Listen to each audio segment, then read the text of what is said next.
everyone, I've received my much anticipated TWF10s from Class 1 Model Works. They arrived yesterday, delivered UPS. Very nice little boxes, well packed. Open up the car, you can see inside the box. It's got a little diagram showing what the car is. These TWF10s were built by the Thrall Corporation. It has a 75, they built 75 of these double stack weld cars in the early 1990s. They used a unique wagon union truck. It's a European style truck underneath them. As a prototype use. The truck wasn't so successful, but these cars managed to stick around, and it's very impressive. Again, well packed. We're going to open up one of these in just a moment. So I opted for two of these cars. Being in the Northeast, I've seen these cars frequently. Haven't seen one in a while, but there's still a few knocking around. I purchased both the intermediate paint and the late paint scheme. So here is the intermediate paint.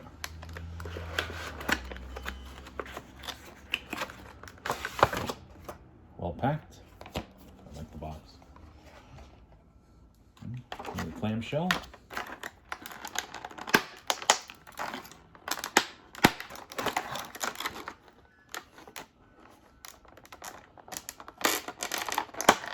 Oh, there you go. Oh. All right. Took a little extra effort, but it's open. Here we go. I first saw this as what they shipped them with the container, but it's a looks like it's a cardstock container, just to help keep the package open. First thing you'll notice about these cars is the die-cast body has a lot of good weight to it. I don't know if you can see here in my shadows is that unique wagon truck. Again, very European in design. They use leaf springs instead of the traditional spring groupings that we would see in a North American truck. Again, very good.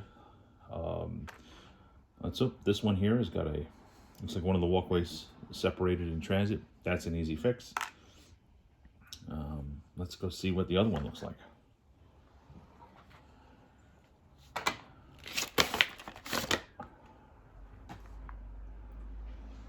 So that was the intermediate, and this is the late paint scheme.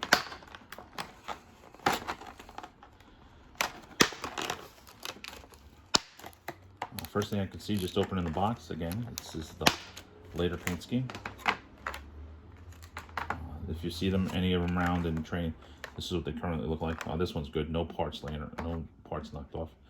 There's the cardstock container. All right, let's see what that looks like. Oh, very, very cool. It has the more modern TTX graphic. It has places where you can see the paint has been patched to take off some of the information that's no longer needed in car requirements. The end details on this are beautiful. It has a unique profile on the ends. I mean, these are very distinctive cars. Very, very impressive. All right. Let's see, the first thing we're going to do, they have KD couplers. One thing I do notice is they have the air hose, but they do not have the KD uncoupling hook. So if you're going to delay uncouple these, you're going to have to use a pick or a little KD tool to stick in there to open up the knuckle.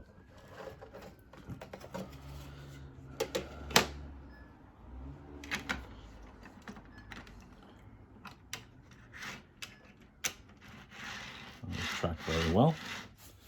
Let's check my height gauge. Don't have to worry about the trip pin because there is no trip pin.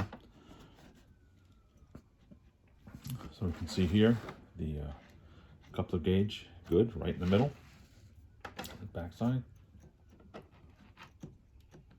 Well, that one looks a little low.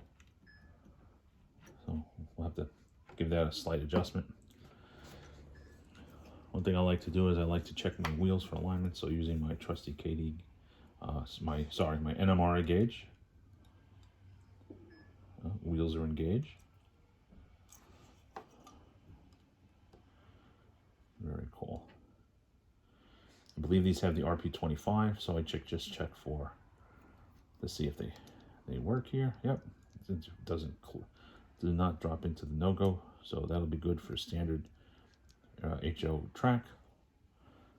These are rated for, I believe a 24-inch radius. I'd have to check the packaging, but looks like there's plenty of travel in here, and very amazing detail. Let's see how they couple together. So let's see, this one I already did. This is the one, yep. So I gotta adjust that coupler. That coupler's spot on. Let's try the other car.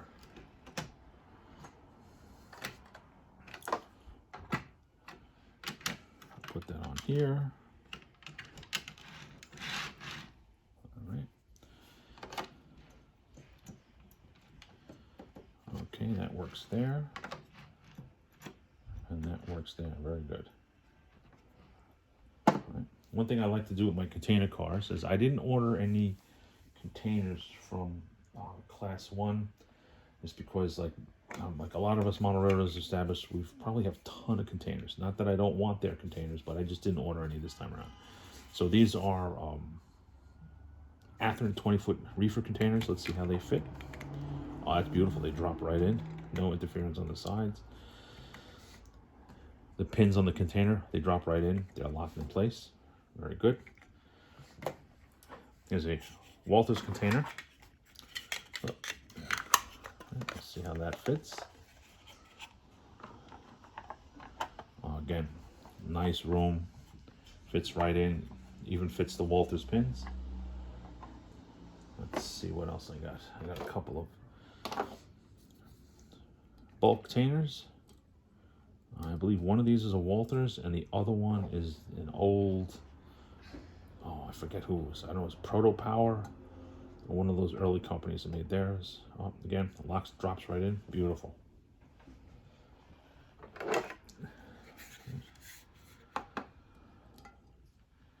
So that's always a good sign when the commercial containers that are already out there drop right in. So let's see. I have a couple of Walters containers here. Let's double stack them. Drop them in the well.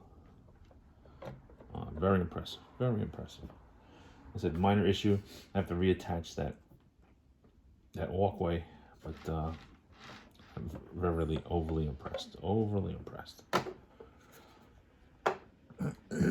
So let's see. The next thing we'll do, I like to do too, is just to check to see how what the cars weigh. So pull out my scale. Turn on my scale. Let's take the complete car. So empty car weighs 4.4 ounces. I'd have to check my NRMA standards, but considering this is an empty well car, I think that's a good weight. Again, this is a metal car, so the weight is low, so this should track very well empty. And again, I'll drop a couple of containers in there, and that should bring it up to a much more, there we go, 6.6 ounces. So this will track very well on the club layout. And bring it in here. You can see the details with the brake gear.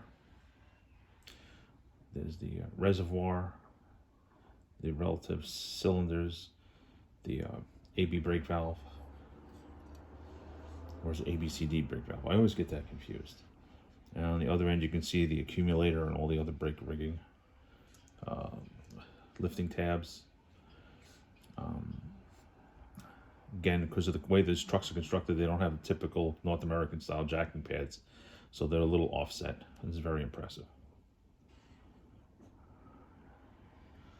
I think this is very impressive.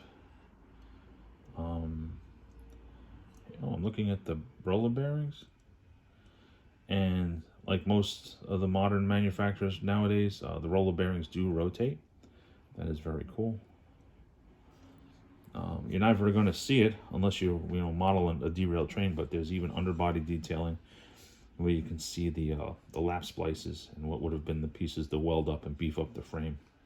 The stiffeners on the underside of the car. Very impressive. So, that's a quick one. First, hopefully of a long line of models we can expect from Class 1 models. I think this press center flat cars are next. These throttle cars are very impressive. And that's it. So I'll probably post another video once I'm running these on the club layout. See how they track and how they operate and run in a train. But so far so good. I'll see you guys soon. Bye.